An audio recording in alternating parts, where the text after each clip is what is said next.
Salut à toutes, salut à tous et bienvenue dans l'OM Talking Geneva. Nous sommes de retour, les vacances, c'est fini pour nous.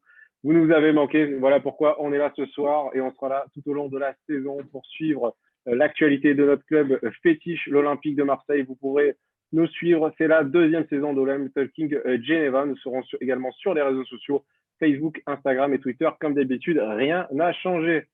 Ils sont là, ils sont revenus de vacances, ils sont tout beaux, tout bronzés. L'équipe du OM Talking Geneva est là. Salut Raph, Salut Rafi. Bon, pour le bronzage, on repassera une autre année, mais on revient de on vacances. repassera. On repassera. C'est vrai qu'il n'y a pas eu beaucoup de soleil. Salut Richard. Salut à tous. Salut Flo. Salut Rafi. Perso, le bronzage, un petit peu, pas beaucoup, mais ça suffit. Bon, on va faire des séances d'UV alors. Salut Chris. Salut, moi, regardez ce que j'ai trouvé. J'ai trouvé un bouquin sur Bernard Tapie. Donc, moi, je me suis doré avec du tapis. Donc, c'était parfait. En plus, le tapis des années 80, c'est pas quand même un des meilleurs. Super, super. Salut Chris, merci, bienvenue à toi. Et pour nous accompagner, deux invités ce soir. Un qui est déjà venu une fois d'abord, Jean. Salut Jean, membre de l'OM Nation Genève. Salut tout le monde, heureux de vous retrouver. On est heureux, plaisir partagé. Et nous avons également le plaisir d'accueillir pour la première fois Jonathan, membre de l'OM Nation Tel Aviv. On voyage un peu ce soir. Salut Jonathan. Salut, bonsoir à tous. J'espère que tu vas bien. Merci d'avoir accepté notre invitation. Franchement, c'est un plaisir d'être avec vous. Le plaisir est partagé, Jonathan. Je rappelle que tu es membre de l'OM Nation Tel Aviv. Voilà, exactement, c'est ça. Voilà, on leur passe le bonjour. On les apprécie beaucoup. On passe également le bonjour à David, notamment de l'OM Nation Tel Aviv. Alors, on va parler de l'OM ce soir, bien sûr, notre club de cœur à tous. Je vais vous présenter le programme. Donc, on va revenir, bien sûr, sur le dernier match et cette victoire 3-1 contre Saint-Etienne. On va voir un peu les enseignements qu'il y a à tirer de cette rencontre sur le terrain et en dehors du terrain. On va parler également, bien sûr, du Mercato qui a fermé ses portes au soir du 31 août. On va faire le bilan sur ce Mercato qui a été quand même assez grandiose sur la durée et sur la quantité. Et puis, on reviendra dans une troisième partie de l'émission sur tous les changements qu'il y a eu à l'OM ces dernières semaines dans l'institution marseillaise à tous les niveaux. Allez, on revient tous ensemble sur le match contre Saint-Etienne, victoire 3-1, but de Gendouzi, Gerson et Under, 3 buts des recrues. Alors, on a vu des buts, du spectacle. Qu'est-ce que vous retenez de ce match, Raph? Qu'est-ce que tu as retenu de cette victoire 3-1? Moi, ce que j'ai retenu, c'est une certaine maîtrise du sujet. À part quelques minutes de flottement où il y a eu but pour Saint-Etienne, et puis aussi au début de la deuxième mi-temps, ces moments de flottement. Mais sinon, sur l'ensemble du match, ça a été assez maîtrisé. Et moi, j'ai kiffé voir l'OM jouer comme ça, où il y avait aussi ce côté, ils en avaient parlé dans l'after-foot, un côté bordel organisé que moi j'aime bien. J'aime bien voir tout le monde en attaque et puis après tout le monde en défense. Donc moi, c'est ça qui m'a marqué pendant ce match. Est-ce qu'à Tel Aviv, on a vécu des fortes émotions est-ce qu'on a été satisfait de ce match, Jonathan? Ouais, déjà, l'ambiance au stade, franchement, ça faisait super plaisir. Ça faisait longtemps qu'on n'avait pas revu le Vélodrome comme ça. Donc ça, vraiment, c'est déjà pour moi le premier fait marquant de ce match. Parce qu'on avait vu déjà des petits prémices contre Bordeaux où déjà l'ambiance a été sympa. Mais là, vraiment, contre Saint-Etienne, c'était vraiment, vraiment la folie. Après, au niveau du match, moi, je suis un petit peu en désaccord avec Raphaël sur cette partie-là. Je trouve que justement, le déséquilibre qu'il y a comme ça avec le jeu de Sampaoli, alors moi, personnellement, j'adore, mais le jeu, c'est qu'effectivement, il y a un déséquilibre très important. Moi, je me souviens qu'au moment où il y a 2-1 dans le match, je pense que si Saint-Etienne revient à 2-2, tu vois, il n'y a pas scandale. Je trouve justement que Marseille ne maîtrise pas bien ses matchs, ou en tout cas pas ses temps faibles. Et je trouve qu'il y a beaucoup d'ouverture et on est une équipe, à mon avis, qui va prendre beaucoup de buts cette année. Oui, Raph. Ouais, mais justement, je trouve que c'est ce côté aussi où, par rapport aux autres matchs d'avant, les temps faibles ont été beaucoup moins longs. On a dominé la majeure partie du match et il y a eu peut-être un quart d'heure de temps faible, alors que sur les autres matchs, ça a été beaucoup plus à Montpellier ou même face à Bordeaux. Voilà, on a beaucoup plus craqué. Là, on n'a pris qu'un but. Donc, il y a déjà une amélioration. Moi, je trouve une amélioration dans les prestations de l'OM. Alors messieurs, on va bien sûr revenir sur ce que vous êtes en train de parler, que l'OM prend des buts. On va peut-être encore continuer à parler de l'aspect offensif. D'abord, dans un premier temps, Jean, Toi, est-ce que le spectacle t'a plu? Est-ce que le réalisme offensif de l'équipe t'a convaincu? Est-ce que tu as été séduit un petit peu par ce match? Ben, je pense que sur ce match, on peut tous être satisfaits. De toute façon, il me semble que Sampaoli disait après le match que lui, il veut avoir une équipe quelque part qui donne de la joie. Et je pense que Payet a abondé aussi dans ce sens en disant, voilà, on veut d'abord prendre du plaisir et donner du plaisir aux gens. Donc, je pense que c'est une équipe qui assume totalement son déséquilibre et qui est montée pour quelque part jouer l'offensif, voilà, à tout va, quitte effectivement à s'exposer derrière. Le but, c'est de toujours aller de l'avant et marquer un but de plus que l'adversaire. Donc, quelque part, sur ce match, enfin, moi, j'étais plutôt ravi et j'ai même eu l'impression, et c'est un ressenti, hein, je ne dis pas que c'est forcément la réalité de ce match, c'est un ressenti personnel. J'ai l'impression que sur ces 4 premiers matchs, c'est peut-être le match le plus abouti pour moi sur ces 4 premiers matchs, tant défensivement, au milieu et en attaque. Et surtout, moi, il y a quelque chose qui m'a sauté aux yeux, ça fait très longtemps, je n'ai pas vu à l'OM, c'est cette maîtrise technique, au fait. Sur chaque ligne, on avait une vraie maîtrise technique et ça faisait très longtemps que je n'avais pas vu ça à l'OM. Ok, merci à toi, Jean. Richard, est-ce que toi, tu as été convaincu sur l'ensemble de ce match? Ben oui, comme mes camarades, on est content d'abord du résultat, bien évidemment, via les matchs précédents. On s'aperçoit que l'idée de jeu de Sampaoli est en train de prendre forme. Donc c'est une bonne chose. Après, les gars, il ne faut pas, toujours pareil, hein, il ne faut pas s'enflammer parce que ça fait 4 matchs. On a un bon bilan. Il faudra voir au bout de 10 matchs où on en est. Et si ça suit son cours dans ce registre-là et dans cette idée-là au fil des matchs. Parce que si après, c'est pour se faire piéger par des équipes comme Metz, etc., ben là, on va vite changer d'avis. Alors, la version de jeu est intéressante. L'idée de jeu, après, moi, je ne suis pas trop un adepte du 3-5-2, surtout avec ces deux ailiers dynamiteurs là. J'aimerais bien qu'on fasse un 4-3-1-2 et donc voilà, ou 4-3-3 sur des équipes plus faibles. Moi, non, c'est plus une question que j'avais à vous poser. Est-ce que vous ne pensez pas aussi que depuis le début de la saison, Saint-Etienne, c'est peut-être l'équipe la plus faible qu'on ait rencontrée? Moi, en tout cas, c'est le sentiment que m'a donné l'équipe de Saint-Etienne, surtout par rapport à ce système tactique avec lequel évolue Sampaoli avec ses 3 défenseurs centraux, où on a le sentiment que dès que Marseille est pris en vitesse sur les côtés, on sent tout de suite que l'équipe est déséquilibrée et Saint-Etienne n'avait pas cette qualité que, par exemple, on a retrouvé à Bordeaux lorsqu'il y a le changement et qu'il y a les ailiers. Les jeunes étayés, je crois que c'est Kadewendo qui est rentré sur la pelouse et qui nous a fait beaucoup, beaucoup de mal comme ça sur son côté. Alors, ce que je te propose, Jonathan, c'est que Jean va répondre à ta question et puis on va enchaîner encore. Alors, Jean, est-ce que Saint-Etienne, pour toi, c'est l'un des adversaires les plus faibles, peut-être qui crée, selon Jonathan, cette victoire de cette manière? Bah, au fait, on peut voir la chose aussi de l'autre côté en disant, ben, est-ce que l'OM aussi n'a pas monté en gamme? Parce que plus les matchs passent, on peut se dire aussi que bah, le système de Sampaoli est mieux compris par les joueurs. Cette intelligence qu'il essaye de mettre dans chaque position des joueurs, les joueurs arrivent petit à petit à mieux comprendre ce qu'il attend d'eux.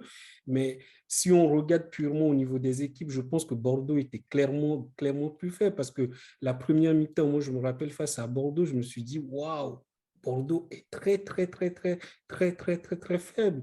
Et puis Saint-Étienne, il faut pas oublier qu'avant l'OM, ils ont pris vraiment pas beaucoup de buts. Donc, moi, je pense clairement qu'il y a eu une montée en gamme de l'équipe de l'OM et on ne peut pas juste résumer ce match en se disant Saint-Étienne était trop faible. Alors, merci à toi. Oui, Richard, une dernière intervention? Oui, juste après, pour répondre à Jonathan, il ne faut pas oublier qu'on n'avait pas encore l'Irola qui était revenu. Et donc, les deux pistons à droite et à gauche qui vont permettre aussi d'occasionner des défenses qui vont être plus satisfaisantes, ce qu'on n'avait pas contre Bordeaux. Ok. Alors, messieurs, je vous ai entendu tout à l'heure parler du fait qu'on encaissait beaucoup de buts. Justement, on va y revenir. On a encaissé un but pratique à tous les matchs, hein, il me semble bien. Donc, on va revenir avec toi, Chris. Est-ce que ça te fait pas peur, le fait d'encaisser des buts comme ça, t'as pas peur qu'on soit un peu pour la suite de la saison, est-ce que ça te fait pas peur, cette défense? Alors, moi, ça me fait peur pour une raison toute simple, c'est que j'ai l'impression qu'en fait, que sur chaque occasion adverse, il peut y avoir but, en fait. Je ne sais pas si vous avez un peu aussi cette impression-là, cette fébrilité. C'est-à-dire qu'à la fois à la relance, on a des défenseurs complètement dingues qui sautent les lignes, qui sont extrêmement verticales. On est toujours waouh quand on voit certaines passes et certaines phases de jeu de Saliba ou de Luan Pérez. Des fois, ça frôle le génie footballistique en termes de défense et ce que doit faire un défenseur à la possession. Mais à la fois, je suis très inquiet parce que dès que par contre la position adverse est en cours, à chaque fois j'ai peur. À chaque fois j'ai peur et à chaque fois je me dis mais qu'est-ce qui va encore nous arriver? On va se prendre un vieux but de raccro et tout. Et puis là, vous voyez, on s'est pris un but sur corner. Honnêtement, quand on se prend ce but sur corner, c'est très bizarre. On a plein l'impression qu'ils sont très prêts pour savoir qui va prendre qui. On voit que la défense n'est pas très bien organisée. Donc c'est vrai que ça me fait un petit peu peur pour la suite. Ok, merci Chris. On t'a pas encore entendu, Flo. Est-ce que toi, ça te fait peur un petit peu cette défense qui prend des buts pour le moment à tous les matchs? Alors, ça me fait peur, oui et non. C'est vrai que ce que aborde Chris, c'est la vérité. On peut se prendre un but à chaque action. Et même si on regarde le match de Saint-Etienne, le but qu'on prend, c'est une erreur d'inattention. Pareil pour le match face à Nice où Dolberg, il marque sur une erreur d'inattention. Alors oui, ça me fait peur, mais d'un autre côté, si on marque plus de buts que ce qu'on en a pris, en soi, ça ne me dérange pas. Sur ce match-là, sur les autres matchs aussi, on a repris notre devise, droit au but. Et franchement, ça fait super plaisir. Je ne sais pas vous, les gars, mais en tout cas, moi, sur ces premiers matchs, j'ai pris du plaisir. Après, oui, il y a eu des résultats différents, mais du moins, prendre du plaisir, c'est beaucoup mieux. On voit vraiment la différence par rapport au match que AVB dirigeait par rapport à Sampaoli, quoi. Alors oui, Chris. Oui, également mon autre motif d'inquiétude, c'est aussi l'état physique des troupes. C'est-à-dire que je regardais de nouveau le match tout à l'heure, ce que je fais toujours juste avant le talk, et j'observais quand même que souvent dans les phases en fait où on ne jouait pas, où bah voilà l'arbitre sifflait, ou voilà pendant les arrêts de jeu quelconques, systématiquement vous voyez plein de joueurs en fait avec leurs bras comme ça sur les genoux en train de souffler. Et c'est des choses qu'on n'avait jamais vues avant. Dans l'équipe d'ABB, je ne me suis pas le souvenir de voir ça. Et c'est des choses qu'on voit très tôt. C'est-à-dire que moi, c'est par exemple, j'avais vu des images comme ça, dès la 60e, 70e minute. On voit qu'ils donnent tout. Et c'est vrai que moi, je suis aussi un peu inquiet sur l'ensemble de la saison, s'ils vont réussir à tenir ces chevauchés. Ok, alors effectivement, on peut avoir peur. Il peut y avoir, des fois, on a tendance à penser qu'il y a des similitudes entre Sampaoli et Bielsa, et qu'on se souvient à la fin de la saison avec Bielsa, les joueurs étaient cramés physiquement, ce qui nous a peut-être coûté la qualification en Champions League, voire plus. Alors, une petite intervention de Jean qui voulait réagir à ça rapidement, oui. Oui, alors effectivement, moi je faisais partie de ceux qui, voilà, sur ce système Sampaoli, et puis ce qu'il proposait, j'étais un peu, je faisais partie de ceux qui étaient dubitatifs, mais force est de constater qu'à un moment donné, quand on prend ce type d'entraîneur, il faut savoir que bah, c'est des gens qui sont habités par une certaine philosophie de jeu, et ça, quelque part, il faudra que, au fait, c'est à nous de se poser la question, à un moment donné, de dire en tant que supporter de l'OM, est-ce que ce genre de mecs, on va tous être derrière eux pour les pousser? Parce que Sampaoli, quoi qu'il arrive, il ne va pas changer sa philosophie de jeu. Lui, c'est tout pour l'attaque et uniquement l'attaque. Donc, à un moment donné, ça va être à nous de savoir que bah, sur cette saison, avec un entraîneur comme ça, il va y avoir des matchs où on va être déçu parce que bah, voilà, il va jouer. Je prends l'exemple, par exemple, de Bielsa. Vous vous souvenez de ce match face à Lorient où voilà, c'était très beau à voir, mais au final, on se fait carotte à la fin. Mais pour autant, le match d'après, il ne va pas changer sa philosophie. Et donc, je pense que c'est plus son travail, nous, en tant que supporters, à faire, à dire que bah, avec ce genre de coach, bah, il va y avoir de très bons côtés où on va vraiment être en joie, et puis d'autres par moments où on va, voilà, quelque part être frustré, quoi. Ok, alors rapidement, Richard, on t'écoute. Juste pour dire à Jean que la philosophie de jeu, d'accord, mais comme le disait souvent Courbis, après, il faut parfois s'adapter aux équipes que tu rencontres.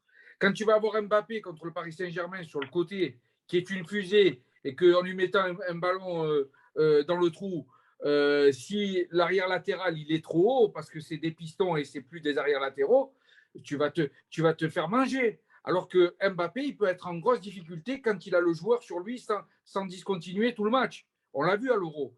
Donc, je ne suis pas d'accord avec Sampaoli sur le fait de garder toujours cette idée de système tactique, alors que parfois, il faut s'adapter à l'adversaire. Ok, merci Richard. Alors, on va finir avec ce sujet de la défense. Je crois que Flo, il voulait nous dire un petit mot sur Saliba. Alors oui, en fait, finalement, pour faire une petite analyse vite fait sur Saliba, c'est quand même l'un des joueurs qui a réussi le plus de passes. Et en fait, c'est important dans le système de Sampaoli, dans le sens où c'est des défenseurs qui relancent. Et on le voit avec Balerdi, Luan Pérez et Saliba, ça balance devant. Et le fait que ça soit une aussi bonne réussite en termes de passes, ça prouve que malgré la prise de risque, ils trouvent quand même des bonnes décisions. Pareil, ils jouent pas mal de ballons. Les défenseurs jouent tous pas mal de ballons sans pour autant en perdre beaucoup. Saliba en a joué 115, il en a perdu seulement 6. Donc tout ça pour dire que oui, niveau défensif, on est peut-être un peu léger, dans le sens où on peut prendre des buts à tout moment. Mais on peut se dire que déjà, la défense, c'est une bonne base pour commencer à attaquer. Et franchement, moi, j'ai bien aimé. J'ai bien aimé sur ce match. Merci à toi, Flo. Alors, on a dit, on a marqué des buts, on en a encaissé, donc un match assez satisfaisant pour la plupart d'entre vous. Et bien sûr, un point important, on a retrouvé un Vélodrome en folie. Il n'y a plus de jauge réglementaire, hein, donc la jauge maximale était pratiquement atteinte. Ça fait vraiment du bien. Tu nous le disais tout à l'heure, Jonathan, de retrouver un stade Vélodrome comme ça. Le vrai 12e homme était là. Jonathan.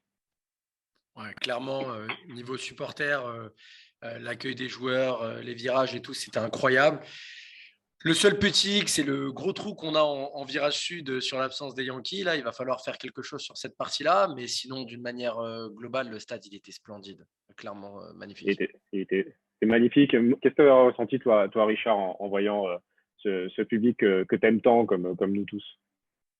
Ah ben c'est les soirées d'antan, quoi. Les soirées de l'époque où on retrouve, en ce qui me concerne à moi, vu que j'ai 51 ans, c'est de voir qu'on retrouve, c'est de voir qu'on retrouve l'ambiance de l'époque. Et ça change pas, quoi, tu vois.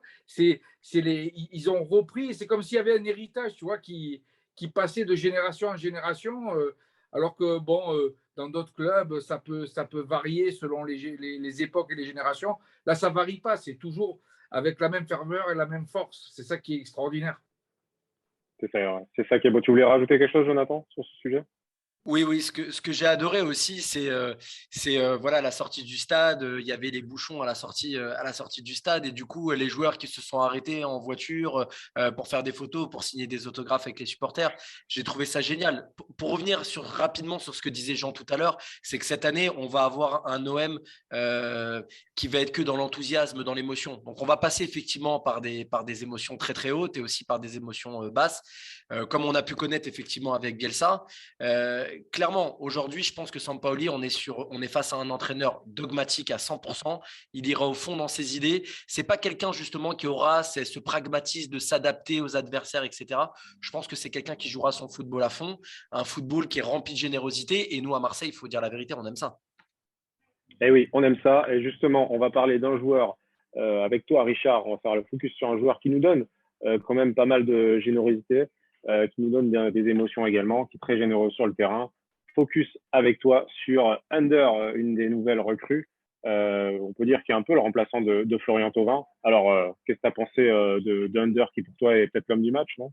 Il a même marqué en faisant sa spéciale à Thauvin. Donc bien sûr, ça nous rappelle un petit peu les belles actions de Thauvin. Et en plus, Under, c'est un dynamiteur, quoi. Il est encore plus rapide. Il y a deux choses qui me dérangent chez ce garçon. C'est qu'en début de saison, je le trouvais un petit peu trop personnel. Donc là, il a un petit peu rectifié le tir. Je ne sais pas si Sampaoli lui a remonté les bretelles en lui disant « Oh mon ami, si tu dribbles trop, tu vas te retrouver sur le banc. Mais en tout cas, il commence à faire des passes. Donc ça me plaît bien. Et c'est un garçon qui peut nous apporter une certaine confiance et de belles choses s'il a l'intelligence de jouer collectif et de ne pas jouer personnel. Parce que contrairement à Radonjic, il est intelligent et il part pas comme un poulet sans tête avec le ballon. Il a un jeu de dribble incroyable et il est vraiment très bon. La deuxième chose qui m'inquiète chez ce garçon, c'est son gabarit et son état d'esprit. Est-ce que quand il va avoir des Golgoth d'arrière latéraux sur le côté qui vont faire en sorte de lui faire bien mal pour pas qu'il ait envie de jouer, ben est-ce qu'il va se montrer un petit guerrier et est-ce qu'il va faire face ou est-ce qu'il va avoir peur et s'arrêter de jouer? Ça, je me demande. Pour l'instant, c'est pas encore arrivé, mais je vous garantis qu'en Ligue 1, ça va arriver. Donc, on va voir la réaction d'Under dans ces moments-là et s'il est combatif et s'il ne se laisse pas faire. Voilà. Sinon, mis à part ça, c'est un joueur qui a une capacité d'élimination du défenseur qui est extraordinaire. Et il va nous apporter les frissons, ce garçon-là, j'en suis sûr. Alors, en attendant de voir ce que Under va nous montrer sur le terrain, on va écouter la réaction de Chris. Ouais, alors moi j'ai juste un petit détail là. Ce mercredi soir, quand on enregistre l'émission, là juste à l'instant, Under vient de marquer et il a marqué un but avec l'équipe de Turquie qui est la copie conforme avec le rebond en moins. Vous verrez, si vous voulez, on verrait sur une vidéo de Guillaume Tarpi. Voilà, c'est pour ça que quand j'y pensais, il a fait la spéciale de Thauvin. Là, il a fait la vraie spéciale. Mais là, vraiment, regardez le but qu'il a mis contre la Turquie, c'est la vraie spéciale de Thauvin. Et c'est assez drôle, en fait, qu'il fasse copier-coller en quelques heures. Voilà. Ouais. Et si tu permets, je crois qu'on me dit dans l'oreillette qu'il a dédicacé son but à Richard en plus. Alors, Jean, faudra qu'on se rencontre, lui. Quel est ton ressenti sur Under depuis les quelques semaines qu'il est là? Alors, c'est vrai que c'est une vraie surprise, hein. Moi, je vais pas mentir, je ne connaissais pas très bien ce joueur. Voilà, je ne comme connais beaucoup. pas du tout. Voilà. Donc, c'était une découverte, voilà, une des surprises de Pablo Longoria. Donc, on était tous un peu en attente de voir qu'est-ce que ça va donner. Surtout qu'on avait des échos un peu, voilà, qui venaient des anciens clubs où il est passé, où apparemment, voilà, ça ne s'était pas bien passé. Et puis, force est de constater qu'en tout cas, pour l'instant, ce qu'on peut dire et constater, c'est qu'il est efficace. Voilà. Il plante des buts et il est souvent impliqué dans les actions qui amènent à des buts. Par contre, moi, ce que j'ai peur un peu, ce qui me fait un peu peur, j'aimerais voir un peu plus de variété dans son jeu. J'espère qu'il ne va pas nous faire le même crochet à chaque fois et puis essayer, voilà, d'enrouler parce que ça, voilà, ça passe une fois, deux fois, trois fois. Et puis les mecs en face, ce sont pas des pontes, quoi. Ils vont finir par comprendre la chose et ça va nous faire le même système que Thauvin où il va essayer de rentrer, ils vont lui tomber dessus. Et puis voilà. Donc c'est juste ça ma crainte. J'aimerais voir un peu plus de variété dans son jeu. D'où l'idée de jouer à 1-2 avec ses collègues, quoi. Voilà. C'est un peu ce qui s'était passé pour Flo Thauvin à la fin. Un peu, tout le monde connaissait un petit peu son jeu, de rentrer dans l'axe. Alors, est-ce qu'il y a un autre joueur qui vous a marqué dans ce match? Tiens, Flo, est-ce que tu as retenu un autre joueur à part Under? Alors ouais, franchement, le premier joueur qui me viendrait à l'esprit, ça serait Rongier. Alors oui, certes, il a peut-être raté une occasion de but, mais j'ai trouvé son activité dans le jeu, mais c'était quelque chose de fou. On était au Pickwick avec Raph. Et moi, à chaque fois que je voyais Rongier prendre la balle, j'étais en mode, mais qu'est-ce qu'il va nous faire? Il revenait en défense, il revenait super rapide, il faisait pas trop d'erreurs. Tout à l'heure, je suis allé regarder un petit peu vite fait, il a quand même 99% de passes réussies. Franchement, il est pour moi un peu sorti du lot. Mais voilà, je pense que l'action de but dégrade un peu sa prestation. Mais pour moi, ouais, c'est Rongier qui a pas mal bien joué, quoi. Alors, Rongier pour Flo, pour Raph?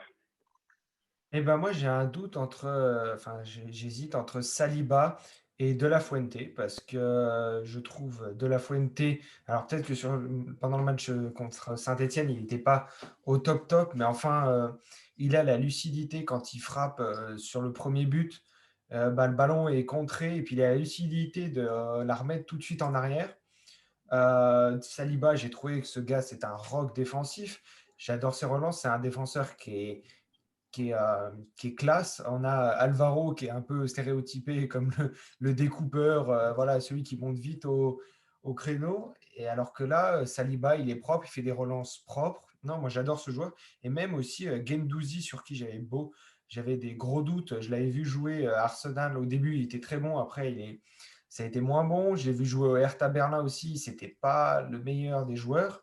Et moi, je trouve que Guendouzi fait un très bon début de saison. En fait, il y a un paquet de joueurs qui m'enthousiasment à l'OM.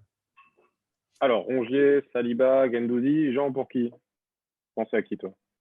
Alors, je comprends bien que mes amis veulent donner quelque part une prime un peu à la nouveauté, voilà ce qu'on n'avait jamais vu. Et donc, je comprends tout à fait la prime. Mais sincèrement, j'ai fait un peu le tour des émissions, Dimitri.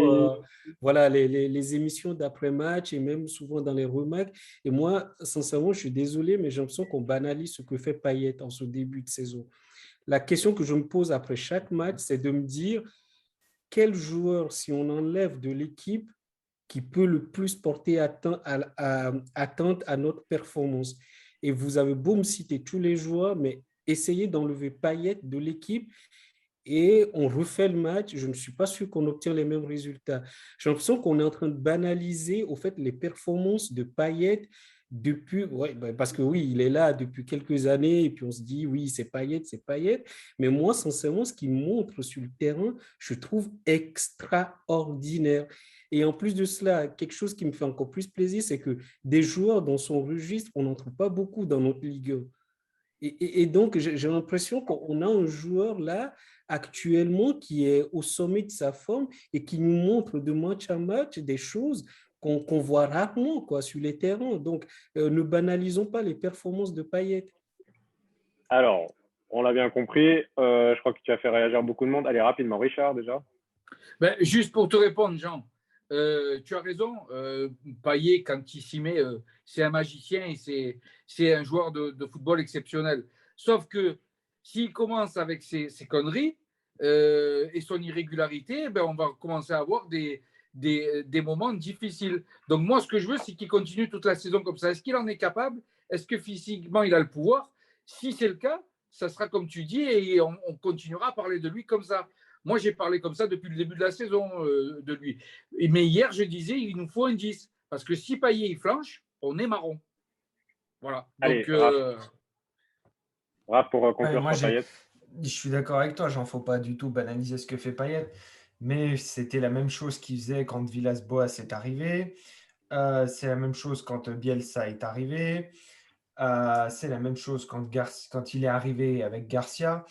Et après, j'espère que ça va changer, que ça va pas être, qu'il va faire une saison complète à fond. Voilà, j'ai juste pas envie de m'enflammer sur Payet. Payet, je sais que moi j'en suis fan de ce joueur, mais c'est ces joueurs, voilà, c'est un jour tout est blanc, le lendemain tout est noir.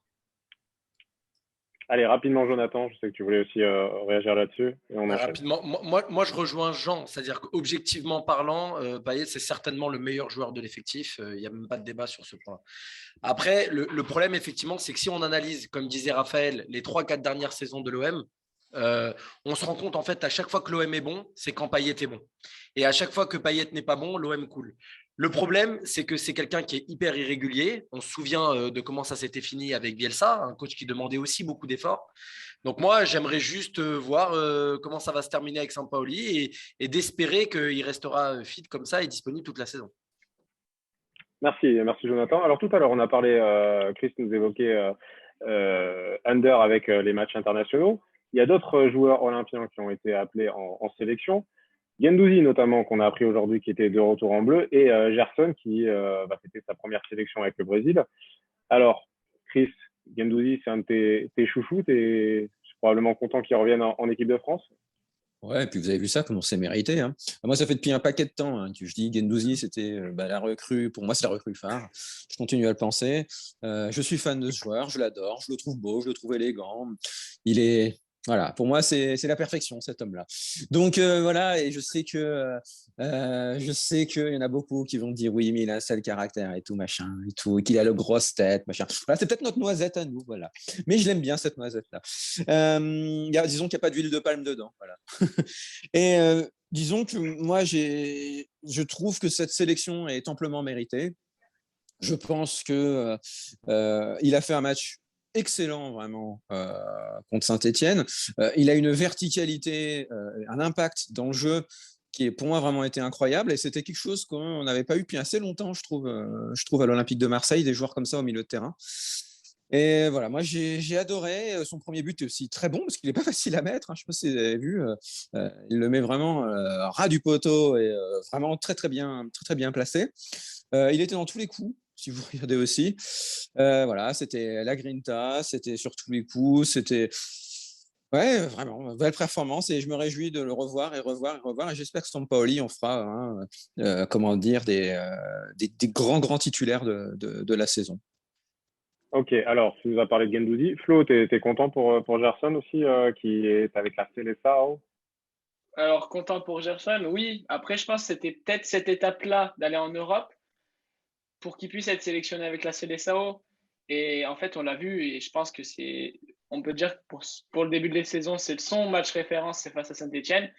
Mais en fait, il a été quasi énorme. Et puis même quand il était moins bon, on voyait que niveau technique, ça se rapprochait pas mal de ce que fait Guendouzi. Je pense que même s'il peut encore s'améliorer et atteindre le niveau de Payet, après, c'est son prix en fait qui gêne un peu. Mais ouais, très content pour lui. Faut pas oublier aussi de La Fuente qui est de retour aux États-Unis avec Avec les l'équipe États-Unis. américaine. Et c'est même le premier Américain sélectionné sous l'OM. Donc, faut le noter. Merci. Allez, rapidement, très rapidement, Jean, et on enchaîne. Oui, alors effectivement, en fait, ces deux joueurs que vous citiez, au fait, je voulais juste le mettre en rapport avec ce que je disais au tout début, en disant que j'ai l'impression qu'on a vraiment, on est monté d'un niveau en termes de technique dans toutes les lignes. Gerson, Guendouzi, au-delà de l'activité qu'ils ont sur les terrains dans chaque ligne, c'est vraiment le niveau qualitatif dans la technique pure qui nous amène, moi, qui me ravit. J'ai l'impression que vraiment maintenant, dans toutes les lignes, que ce soit en défense, avec Saliba, que ce soit au milieu avec Guendouzi, un peu plus devant Payet, Gerson, on a gagné vraiment en technique pure. J'ai l'impression que c'est un monde d'écart avec ce qu'on avait avant. Et moi, c'est plus ça qui me réjouit et dont je suis vraiment content pour cette saison, quoi. D'accord, allez, on enchaîne. Prochain match, donc c'est contre Monaco, déplacement au stade Louis II. Qu'est-ce qu'on peut attendre de ce match, Jonathan? Bon, à Monaco, on a la maison déjà. Donc, au niveau du stade, je pense que l'ambiance, ça va être sympa encore. Écoute, franchement, j'aurais pensé que Monaco aurait pu être le premier vrai test pour l'Olympique de Marseille sur ce début de saison. Après, Monaco, il y a un début de saison aussi qui est pas simple, notamment avec le revers en élimination de la Ligue des Champions, qui était d'ailleurs difficile à avaler. Donc, on va voir comment l'équipe va se comporter à Monaco. D'accord. Jean, comment tu appréhendes ce match, ce déplacement à Monaco? Effectivement, comme le disait Jonathan, on est souvent à la maison là-bas. Euh, Je pense que ça va être un gros test pour nous parce qu'en face, on a quand même des attaquants, je ne vais pas dire de classe mondiale, mais d'un certain niveau. C'est quand même une équipe globalement qui est assez bien, voilà, qui est assez bien conçue, qui a quand même des valeurs sûres, il ne faut pas l'oublier. Et moi, j'ai envie de voir quelque part, au fait, ce système de Sampaoli testé vraiment face à enfin, on va dire à une des équipes, je pense, techniquement, voilà, qui est dans le top 3 de notre Ligue 1. Ça nous donnera vraiment des indices sur la suite de notre saison et aussi, à mon avis, au niveau européen. Ça sera un test à ce niveau aussi parce que bah, Monaco a joué quand même les tours préliminaires de la Champions League, même s'ils n'ont pas été au bout. Ça nous donnera quand même un peu voilà, une sorte de référence déjà pour ce qui va se passer en Europe et même face au gros du championnat. Ok, merci monsieur. Allez, on enchaîne. On a parlé de l'actualité sportive sur le terrain. On va parler de ce mercato qui a fini avec toi, Raph. Donc un mercato très très actif. Sampaoli avait beaucoup d'envie et de désir. Est-ce que tu penses qu'on peut dire que ce mercato est réussi, notamment en fonction de tous les souhaits qu'il avait? On va juste rappeler qu'à l'heure où on tourne l'émission, donc Amin Harit devrait probablement donc signer, donc son contrat a normalement été accepté par la DNCG et donc il devrait normalement être la dernière recrue de l'OM. Bah, écoute, moi je pense dans sa globalité, le mercato au niveau des arrivées, parce que c'est important de le souligner, est assez réussi. Voilà, il nous manque un numéro 9, mais aussi c'est un marché qui est assez compliqué, qui a été assez chamboulé avec toutes les annonces. Par exemple, Lewandowski qui à un moment voulait plus trop rester, donc ça changeait tous les plans, donc c'était compliqué. Les offres montaient, donc c'était assez compliqué. Je trouve que Longoria a fait les bons coups au début du mercato quand il fallait les faire. Guendouzi, Under, De La Fuente. C'est des coups, je pense que s'ils avaient été tentés plus tard, ça aurait été beaucoup plus compliqué, ça aurait été plus cher aussi. Et moi, franchement, je suis assez satisfait de ce qu'a fait Longoria parce qu'il a tenté des trucs que personne ne tentait. De La Fuente, aller le chercher au Barça B, je ne sais pas si les dirigeants d'avant l'auraient fait. Donc moi, je suis assez satisfait. Après, le gros point négatif, ça reste les départs. Mais ce qu'il y a, c'est moi, je trouve qu'on ne peut pas les juger maintenant. Enfin, on ne peut pas juger Longoria sur ce mercato au niveau des départs parce que il est un peu en train de rattraper toutes les bêtises qui ont été faites depuis 4-5 ans. Donc, c'est compliqué. Tu ne peux pas régler tout en un mercato. Donc, moi, je trouve il a fait du mieux qu'il pouvait. Et l'OM a envoyé des messages assez forts. Voilà, on ne bradera pas non plus tous les joueurs, hein. Camara, voilà, s'il faut, il reste une année de plus avec nous. Voilà, on ne le vendra pas Et pour 3 fois rien. ok. Et après 3 journées, après 3 journées de championnat et cette trêve hivernale, trêve internationale, pardon, quel est ton premier bilan? Ah, je trouve que toutes les recrues s'adaptent assez bien, surtout celles qui sont arrivées au début du mercato. On a cité même Gerson, je trouve qu'il s'adapte assez bien, Guendouzi aussi, Under. Donc je trouve que le tempo a été assez bien géré. Les défenseurs aussi semblent bien s'intégrer. Après, il y a Luan Pérez, mais moi, je n'ai pas envie de commenter ses performances, parce que je sais qu'il a eu pas mal de problèmes personnels. Et puis le match à Nice a laissé des traces aussi. Donc, mais sinon, franchement, le mercato, ça fait longtemps qu'on n'avait pas vécu un mercato comme ça, hein. Même moi, sur Football Manager, je pense que j'ai jamais fait un mercato comme ça, hein. Alors, quelle est la recrue que tu attends le plus, toi, si tu n'en m'en citer qu'une? Ah, c'est compliqué parce qu'il y avait plein de noms qui sont sortis. Franchement, j'en attends beaucoup de Saliba parce que c'est un joueur que j'apprécie beaucoup, qui est fin, élégant. Non, franchement, j'espère Ok, beaucoup de cette personne. Saliba pour toi? Ouais. Alors, Saliba. Alors, je vais faire un petit tour de table, s'il vous plaît, messieurs. La recrue que vous attendez le plus, Flo, Moi, ça serait Gerson par rapport à son prix Gerson. et puis par rapport aussi au fait que est-ce qu'il peut s'adapter sur le long terme à l'OM. Voilà. C'est un D'accord. peu. Richard. Moi aussi, c'est Gerson. Parce que, bon, je pense qu'il a le potentiel déjà. Et bon, je pense qu'il va le démontrer. Ok. Jean? Moi, je vais peut-être surprendre un peu, mais ça, c'est pas vraiment un joueur que je vais citer, mais plutôt l'entraîneur. Moi, j'attends beaucoup de Sampaoli parce que j'ai vraiment envie de voir qu'est-ce que cet entraîneur va faire voilà, au niveau européen et puis même en Ligue 1. Parce que je pense que quelque part, c'est peut-être sa dernière chance, en tout cas en Europe, de vraiment se faire un nom, même si son passage à Séville a été, on va dire, globalement positif. Je pense que là, avec l'OM, il a voilà, un challenge qui va lui permettre peut-être de s'affirmer totalement en Europe et aussi au niveau de la Ligue 1. Donc, c'est plus Sampaoli que j'attends le plus. D'accord. Christophe? Alors, je ne vais pas vous dire Guendouzi, parce que Guendouzi, j'en attends rien, parce que je sais très bien qu'il va de toute façon être extraordinaire. Maintenant, celui auquel j'en attendrai beaucoup, c'est le suppléant de Payet, notre dernière recrue, Harit. J'en attends beaucoup parce que justement, c'est celui qui est censé remplacer Payet. Et je suis très curieux de savoir ce qu'il a dans le vent, ce qu'il va faire sur le terrain. C'est quelqu'un de créatif. À l'OM, on adore les créateurs. Donc, du coup, j'attends un peu de magie à l'OM avec ses pieds. Et je me réjouis de voir ce qu'on va voir. Voilà. Alors, qui devrait probablement être le nouveau numéro 7 hein, de l'OM. Jonathan, quelle est la recrue que tu attends le plus? Pareil que Flo, moi je dirais Gerson, ne serait-ce que pour l'investissement qui a été consenti sur ce joueur, sélectionné en équipe du Brésil. On voit qu'il y a une maîtrise quand même technique qui est assez incroyable. On minimise peut-être, mais le deuxième but contre Saint-Etienne, c'est juste incroyable, le contrôle-frappe. Même le deuxième qui rate derrière, qui est contré, techniquement, c'est juste incroyable. Et je pense que c'est quelqu'un qui va monter en puissance, clairement. Ok. Alors, il y a eu quand même pas mal de recrues au milieu de terrain, donc on peut légitimement se poser la question de la place dans le système de Sampaoli on va dire, entre guillemets, des anciens joueurs, Camara, Rongier et Gay. Selon vous, qu'est-ce qu'ils vont devenir? Qui va plus jouer que l'un que l'autre? Richard, toi, tu penses que Gay, on sait que tu l'apprécies beaucoup, il a peut-être encore sa place dans le système de Sampaoli, peut-être que plus que Rongier, par exemple?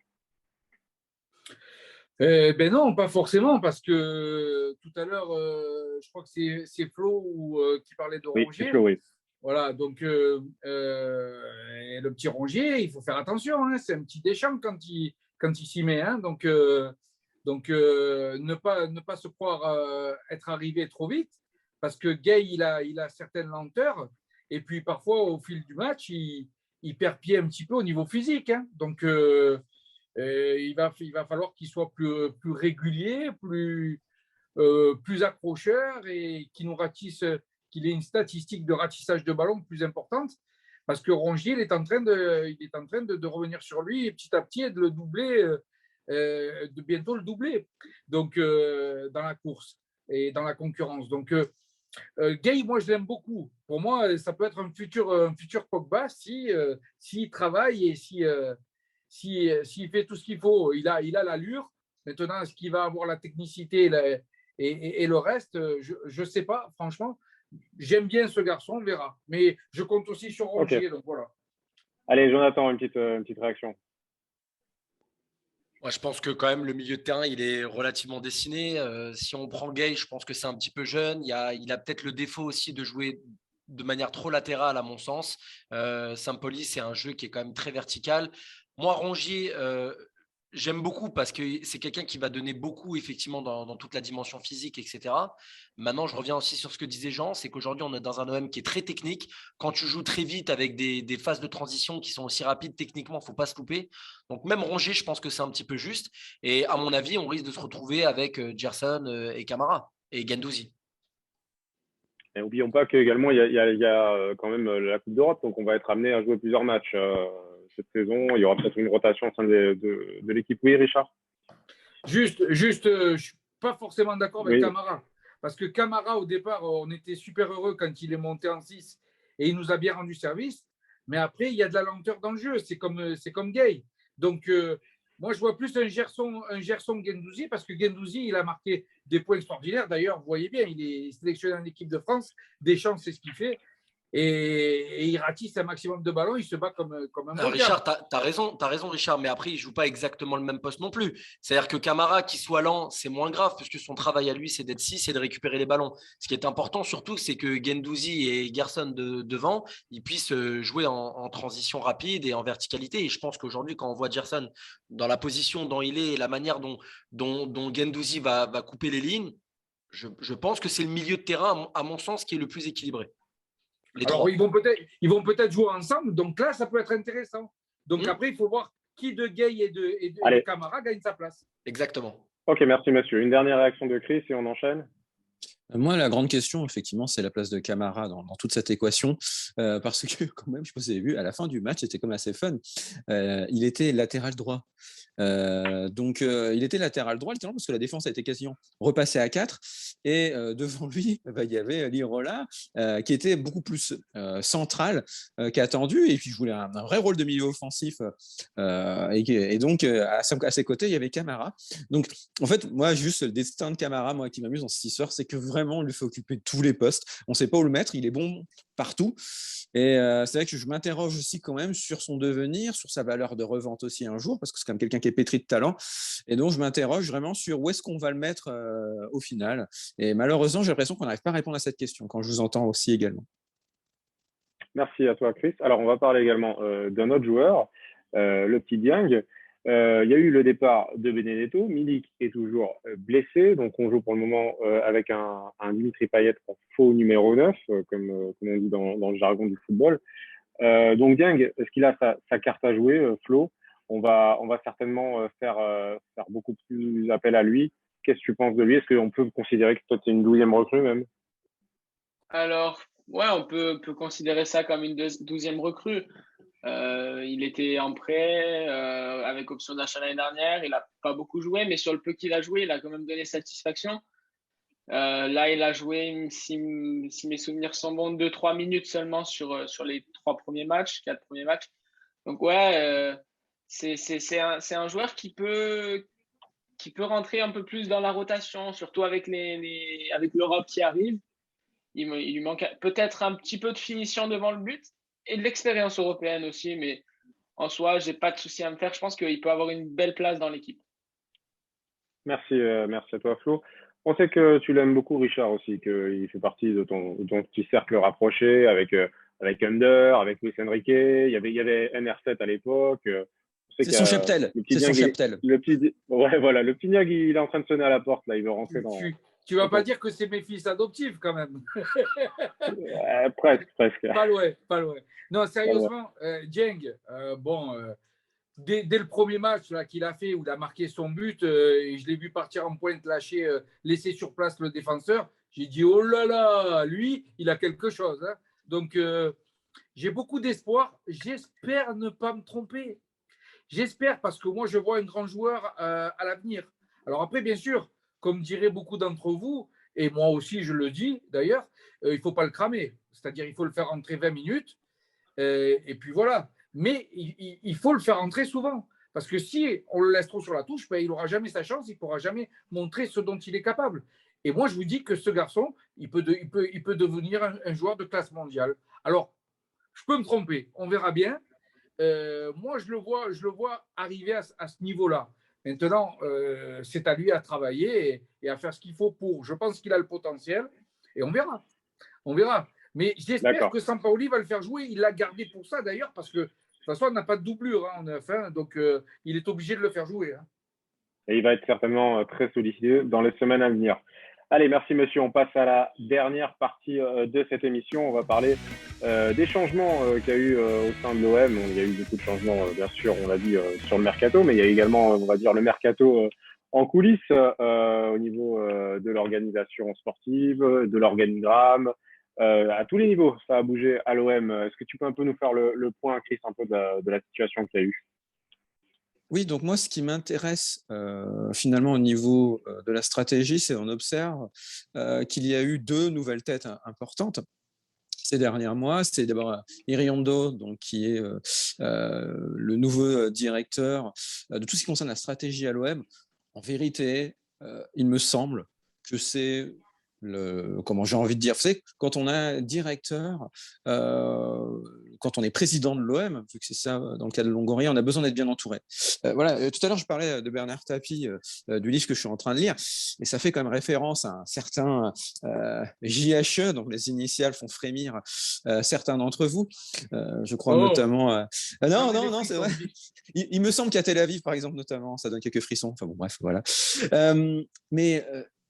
Moi, j'insiste vraiment sur ce qu'il dit, en fait, à un moment donné. Et moi, quand j'ai lu ça, je me dis, mais c'est pas vrai. Le livre, il date de 1988, hein, donc c'est bien avant l'épopée européenne et tout, quand Tapie l'a gagné. Et c'était tout au début quand il reprenait l'OM, et il le dit, en fait. Il dit, voilà, c'est bien de connaître quelque chose. On sait peut-être faire des jongles, on sait peut-être les règles du foot, mais c'est autre chose de s'y connaître. Et j'aime bien, vraiment, il fait la différence entre connaître et s'y connaître. Et il dit, pour s'y connaître, il faut bien s'entourer. Et finalement, revenons de nouveau à JHE, c'est très intéressant, parce que finalement, le défaut de JHE, c'est finalement qu'il a peut-être été un peu trop hautain en se disant qu'il pourrait réussir juste en connaissant. Voilà. Et moi, ce qui m'intéresse dans ce qu'est en train de faire Longoria, finalement, c'est malgré Longoria, même s'il connaît infiniment plus le football que JHE, ce qui est intéressant, c'est qu'il essaie de s'entourer par rang des pointures. On revient de nouveau à... Donc moi, je vais m'intéresser vraiment plus au côté administratif dans l'histoire. Alors, le domaine sportif, il a pris David Friot, qui est quand même réputé pour être un des meilleurs scouts de France. Hein. Donc, on voit là déjà comme c'était bien entouré au niveau sportif. Mais si on regarde au niveau administratif, là, c'est là où ça devient intéressant. Donc, tout d'abord, on revient à Iriondo, donc directeur de la stratégie à l'OM. Et donc, en gros, ça va être littéralement son bras droit. Comme je vois les choses, ça va être celui qui va murmurer à son oreille sur tout ce qui concerne les aspects stratégiques business de l'OM. Et ce qui est intéressant, c'était une autre venue qui, finalement, on en a relativement peu parlé. C'est de Nathalie Nénon-Zimmerman. Et j'aimerais bien faire un petit focus sur elle. Donc, elle arrive en devenant directrice générale adjointe. En gros, elle va remplacer Hugo Ouvrard. Hein. C'est un peu les mêmes fonctions. Elle est en charge du marketing et des revenus du club. Moi, ce qui m'intéresse, c'est qu'elle était avant DGA, Strategic Accounts and Revenue, chez Only Sport and Patience, donc chez Webedia. Et c'est intéressant parce que qu'est-ce que c'est en fait ce Only Sport and Patience? En gros, c'est l'idée de se concentrer sur la marque et via la marque, essayer en gros de vous vendre d'autres choses. Et en fait, d'utiliser la passion finalement qu'on puisse avoir les personnes pour le sport, pour en fait créer des liens, notamment via tout ce qui est le digital, pour pouvoir en fait créer des ponts et créer du nouveau business et donc de créer derrière du nouveau revenu. Et on voit en fait que son profil était extrêmement pointu dans ce qu'on cherchait à faire.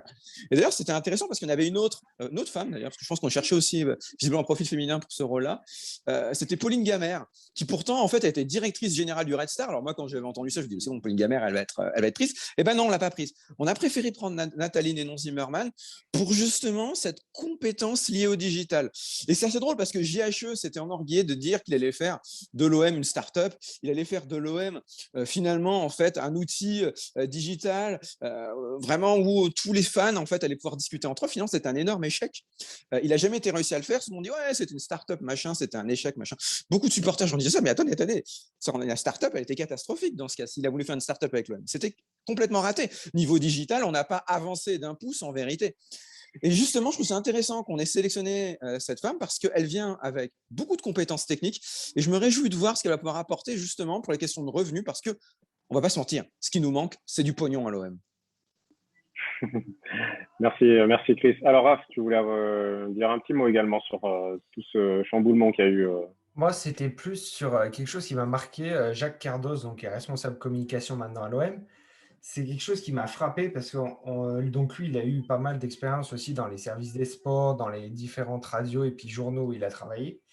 Et en fait, quand on a tous regardé le match de Nice, à un moment, quand tous les joueurs étaient à l'entrée du stade, tout ça, en train de discuter avec les arbitres, et j'ai vu un truc, j'ai vu Jacques Cardos tout de suite prendre des photos de ce qui se passait, de prendre des photos des joueurs, des blessures des joueurs, ce qui a permis aussi, à la fin du match, quand le match était arrêté, de dire c'est normal que les Marseillais ne reprennent pas le match, c'est que voilà, ils ont vraiment été agressés.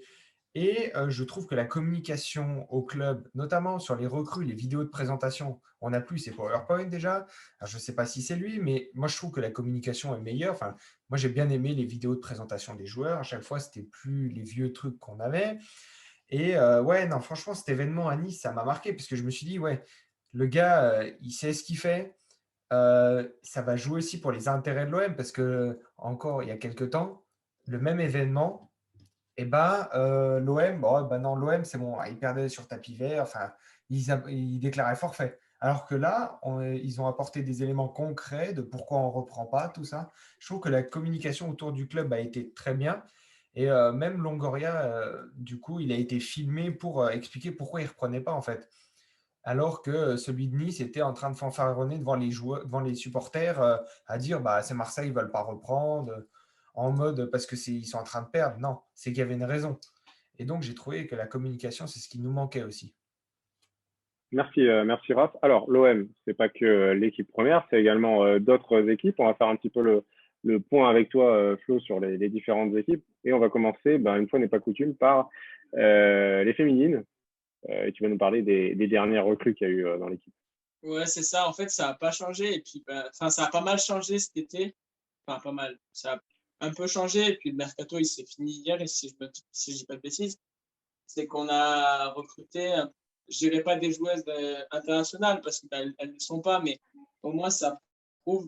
Rappelons quand même qu'on est en D2 féminine suite à la relégation d'il y a 2-3 ans, qu'on n'arrive pas à avoir un niveau assez stable en D2 féminine pour pouvoir remonter en D1.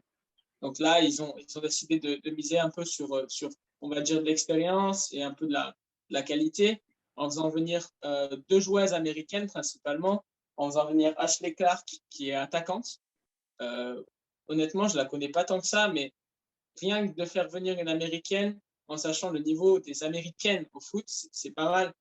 Et aussi, une arrivée au poste de gardien qui a ravi plus d'un aux États-Unis, et notamment en Californie, du côté de Los Angeles, où je vois Anthony s'est réjoui sur les réseaux sociaux, s'est réjoui dans le groupe qu'on a en commun avec lui.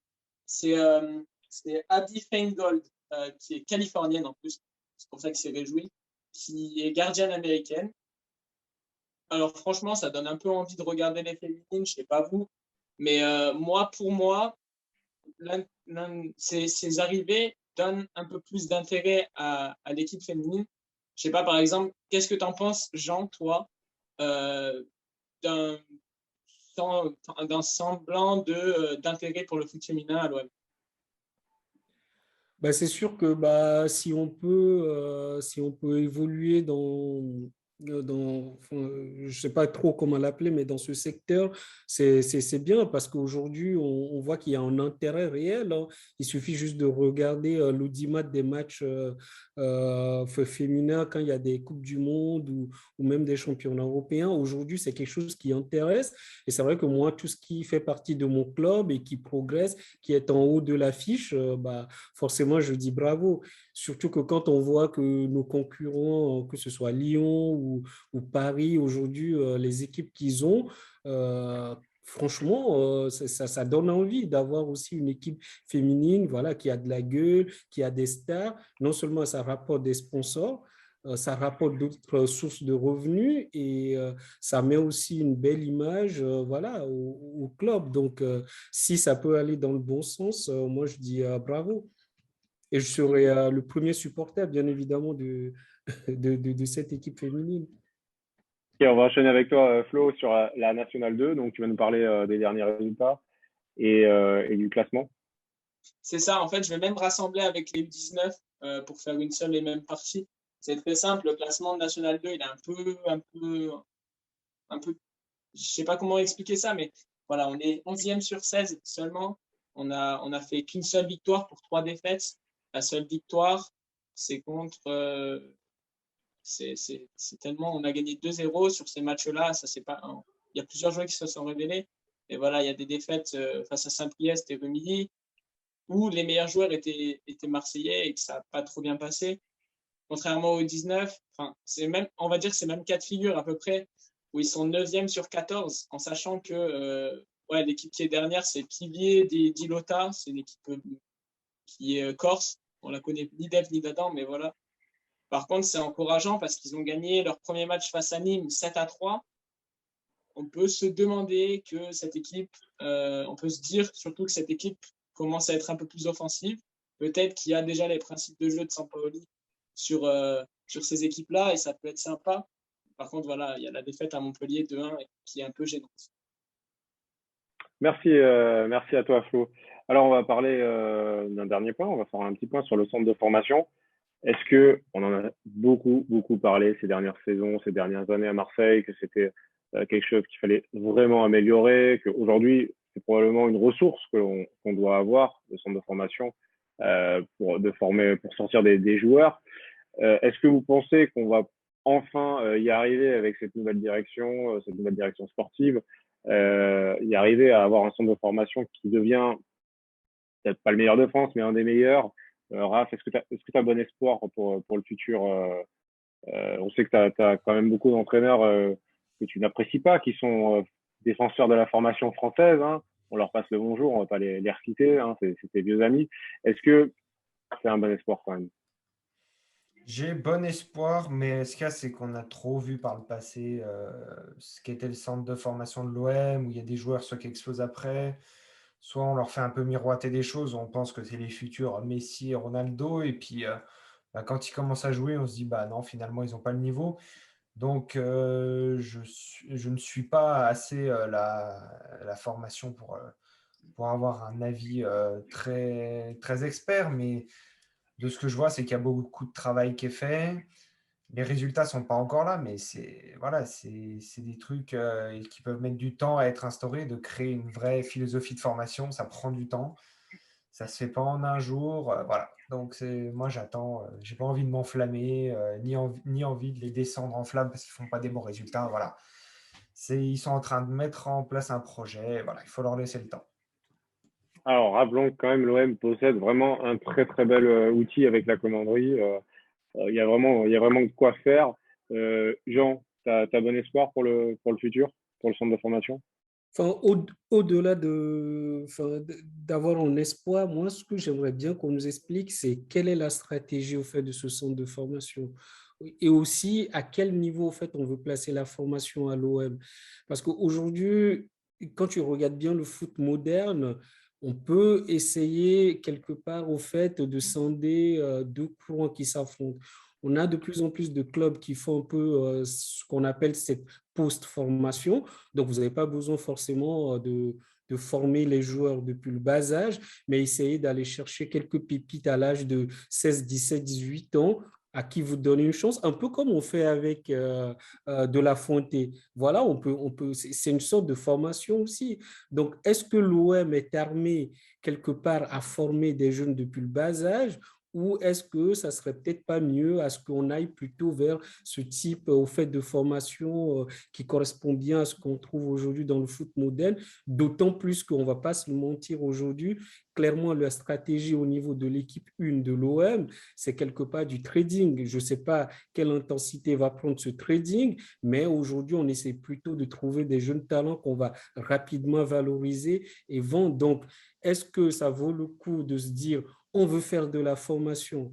Parce que prenons le cas du club que moi je considère être un des meilleurs dans cette catégorie de formation, c'est Lyon. Il me semble que Jean-Michel Aulas, il a investi depuis les années 1981. Donc, vous imaginez le chemin parcouru. Et nous, quelque part, en 2-3 ans, on veut arriver à ce même niveau avec 2-3 millions, 2-3 formateurs ici et là. Je ne suis pas convaincu.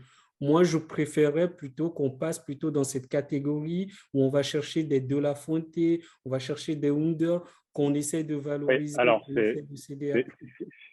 si tu permets, c'est plus à mon sens la post-formation, ce qu'on appelle plus la post-formation, d'aller Tout à fait. chercher des joueurs comme ça que la formation. Allez, rapidement, on va finir avec Richard. Je trouve qu'aller chercher des joueurs à l'extérieur, avec l'éventuel potentiel qu'on pourrait avoir, c'est depuis des années un non-sens. Alors, il y a bien quelque chose qui bloque le fait qu'on puisse trouver nos propres pépites. Parce que, je ne sais pas si vous imaginez, à chaque fois qu'on en trouve une, la plus-value qu'on peut faire après. Et construire de très grosses équipes comme ça. C'est comme ça qu'il a monté Lyon, là. Alors, il y a deux problèmes. Il y a deux problèmes. Le fait qu'on ne monte pas une équipe de professionnels pour aller chercher dans tous les stades d'amateurs, dans le sud de la France, les pépites. Et ça, personne ne me l'enlèvera de la tête. C'est une certitude pour moi absolue. Rien que le Burel, les clubs comme ça, les Cailloles, vous avez sûrement des grands joueurs potentiels et on ne les récupère pas. Mais ça, c'est le projet de Next Generation. Ça, c'est déjà le projet qui est en cours auprès de l'OM au niveau de la détection de talent. Parce qu'ils ne mettent pas des vrais pros. Ils ne mettent pas des vrais recruteurs. En principe, justement, c'est ce qu'ils sont en train de faire actuellement. Là, actuellement. Écoute, alors, on attend. Le deuxième problème très grave de Marseille, c'est ces trafiqueurs qui sont autour des joueurs pour essayer de se remplir les poches et qui nous enlèvent des Liadji, etc. D'accord ? Ceux-là, on doit les éliminer de la zone géographique et du paysage. Il faut absolument qu'on monte notre propre équipe et qu'on tienne le joueur avec ses parents et qu'on le fasse réussir chez nous. Voilà. Et ça suffit, c'est ce système où on est obligé d'aller chercher les joueurs à l'extérieur. Alors, je ne suis pas contre. Quand il y en a un, on peut le prendre, on le prend. Mais il faut qu'on ait les nôtres aussi. Alors, Richard, merci. On va écouter la dernière intervention de Jonathan et puis on va conclure cette émission. Jonathan. Ouais, enfin, moi j'entends le discours de Jean et de Richard. Moi, ce que je constate, c'est que le centre de formation de l'OM, il peine toujours à sortir des talents. Ça, on le voit. C'est vrai que ces dernières années, l'accompagnement des jeunes et les infrastructures ont été améliorées. Mais la réalité, c'est que… on s'en fout de ça. Non, mais la réalité, c'est que la Fédération française, elle a évalué le centre de formation à 2,5 étoiles sur 4. La réalité, c'est que ça fait combien d'années que l'OM n'a pas sorti un jeune Marseillais du centre de formation? Il y en a 2, 3 comme ça sur les 10 dernières années. Et même, je t'entendais parler de Liadji. Liadji, il est parti pour aller à Lille. Même à Lille, il ne joue pas. Donc, à un moment donné, est-ce que nous, on n'a pas une tendance à surcoter nos joueurs? Et la réalité, est-ce que ce n'est pas tout simplement qu'on n'a pas de joueurs de talent dans notre centre de formation, tout simplement?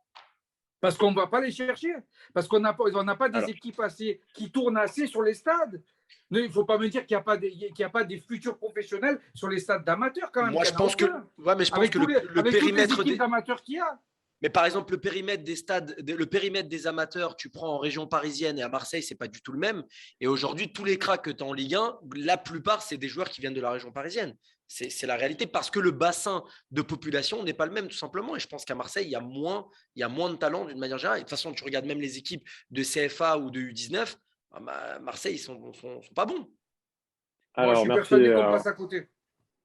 Alors, on verra. C'est l'avenir qui nous dira. On verra si on aura sorti quelques joueurs. On va voir.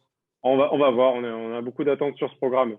Messieurs, cette émission touche à sa fin. C'était la première de cette nouvelle saison. C'est un bonheur de vous retrouver. Merci, Jonathan, d'être venu. Merci à vous pour cette invitation. C'était génial. Reviens quand tu veux. Tu connais l'adresse. Voilà, on est là. Merci, Jean, d'être venu une nouvelle fois. Merci à vous. Merci à toute l'équipe du Talk et merci à vous de nous avoir suivis déjà la saison dernière et de nous suivre encore cette saison. On sera là comme chaque semaine. Merci. Allez, ciao, bye bye et allez l'OM.